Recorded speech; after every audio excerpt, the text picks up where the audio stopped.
This is going to swear you in first. Okay, sure. And then you would test and make the whole truth, nothing but the truth. Thank you. All right, so is in addition to anything that the is on the staff notes, agenda notes that we have here, is there anything we need to want to offer in addition to? No, I think it's pretty straightforward. Yeah, it is pretty straightforward. Logistics. Yeah. This is on like the consent agenda. We could vote on this out, but it's okay with any questions the board had. I do not object. I do not object. I have no question. Is there anyone in the public that would like to speak on this? We have no one online presently, Sean. Do you want to make a motion? Sure. On CP 26 -159 1127 North Avenue. I move that we approve the application, adopt staff's findings, recommendations. Do we have a second? Second. Anybody opposed? All in favor? Passes. Great, thanks. Next on the agenda is 88 Lafountain Street.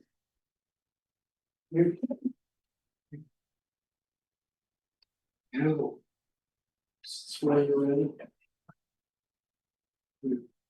And anybody else, is anybody else here to speak on this application? Okay, yeah. Or you want to speak, so everybody else, swear everybody in, so I do swear to in attendance to tell the truth, the whole truth, nothing but the truth. Yes, Yes. absolutely. Okay, so this is, as far as I understand it, an appeal of an administration denial of a March application. So where? Yeah, Scott, can you clarify, is this an appeal to the administrative decision or it's appeal to the notice of violation? well, I kind of addressed that in the staff report. Guess I'm not gonna worry about the transcription showing up. So NOV was issued, appeal period ran, nothing. Zoning permit application came in, got denied. Applicant, was here tonight through the chat feature said, I'd like to appeal this, but if you look at the appeal narrative, it refers to notice of violation. So not 100% clear. I took it as an appeal of the permit denial. But I pointed out that conundrum in the staff report, and you guys get to decide if it's of the NOV, it can be dismissed as untimely. You get that part? So what's your response before we start talking about this thing? Are you appealing the administrative decision? I think that's, if full transparency, yeah, that was the reason why we're here today, is to discuss the application that I put in and the denial that came afterwards. Let's proceed. So could you just go over why you think that believes that the application should be approved? Yeah, so I think the question I have is the validity of it not being non-conforming use. I was, our position is that the driveway is a pre-existing non-conforming use at this point. The owner of the house purchased the property with the idea that that driveway was an accessible use. I did a permit search history. I didn't see anything in the permits dating back, as far as I could find, that somewhere along the line, this driveway was suddenly turned to green space. There's an existing curb cut that sits on site. The previous owner, I think, did something along the line to block the driveway at some point. But the new owner, who's had it for, I want to say probably at least 5 years at this point, has been utilizing that as a driveway. At some point, due to, trying to make sure that ruts weren't being created, that, trying to maintain that driveway, the owner put down a gravel bed. And I think that's what triggered this whole thing in determining whether or not that we are exceeding our lot coverage and not allowing us to utilize that driveway.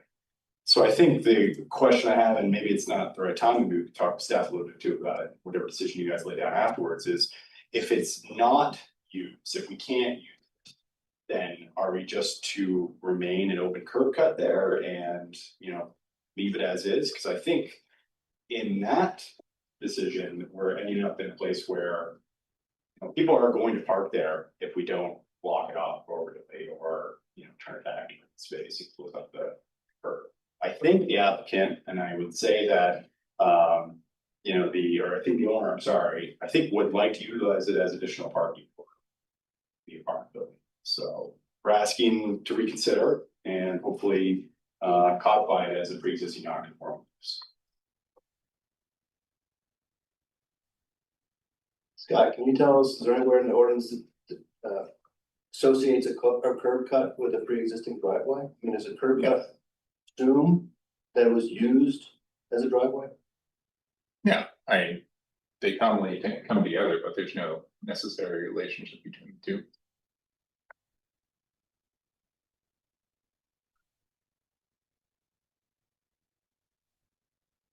Okay, so How many units are in this building? Four, I believe it's 4 months, yeah. And again, for at least the ownership of the current, at least the individual who owns it currently, they have been using this driveway without any issue, as far as I and yes, obviously the curbs and the driveways may not be co-aligned together through the ordinance, but it's pretty obvious is that to some degree that if there's a driveway there and there's a curb cut there, they go hand in hand. So again, there was never a time when, I've been on part of applications where we submitted changes to a building and the staff has requested closure of an additional curb cut because of, trying to prevent people from crossing over. That's been something that I think, and maybe through your years being on the DRB, that's something that staff has generally added as conditional. Can't find that anywhere in previous permits where they've decided to close off an area, and usually it's complemented by a closure of a curb. And reinstating a green space, because you're lacking in green space there. Yeah.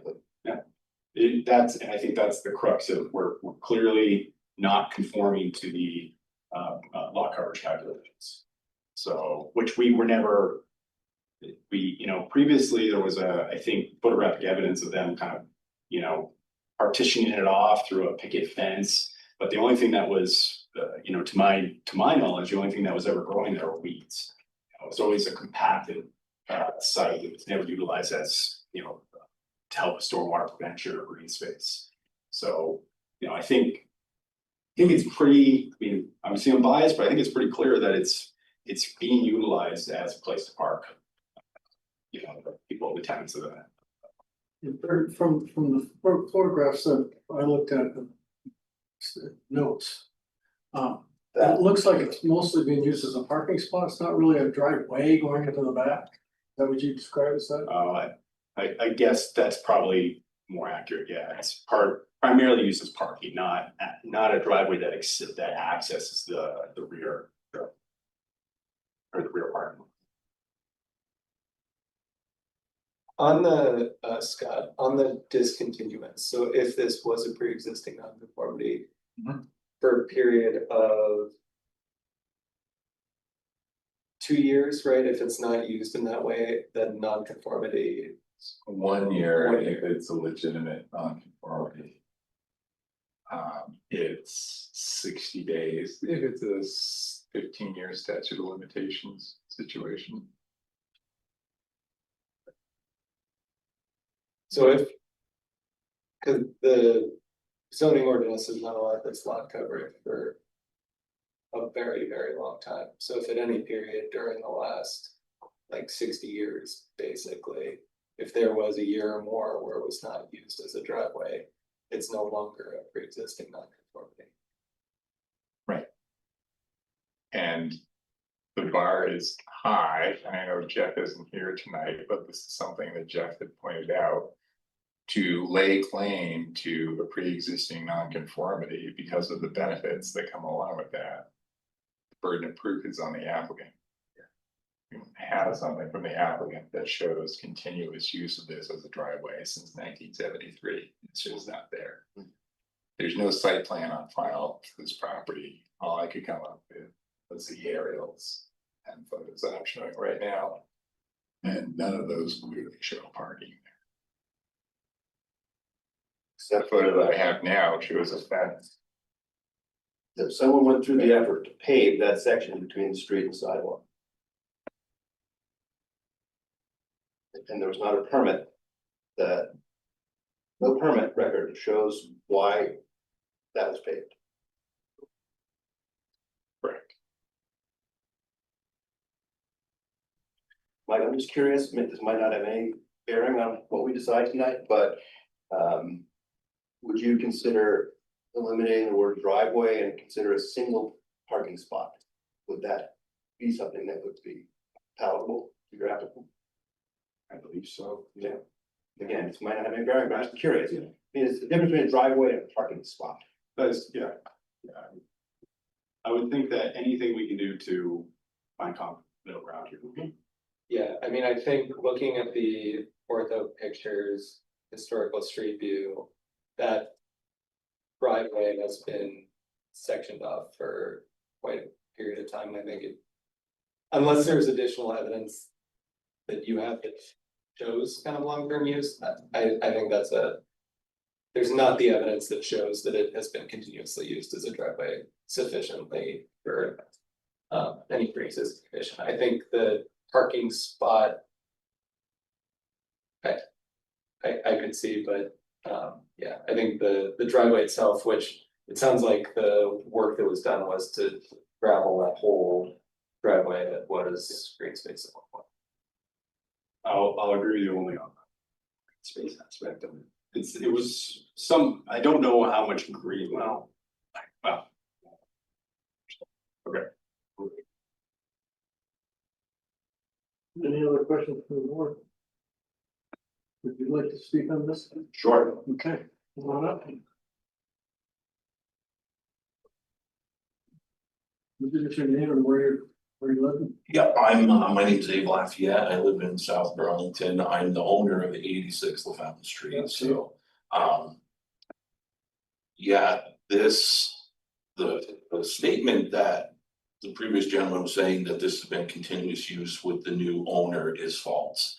This house has been in my family since May of 1970, which I have proof of. I took ownership in 2008, October.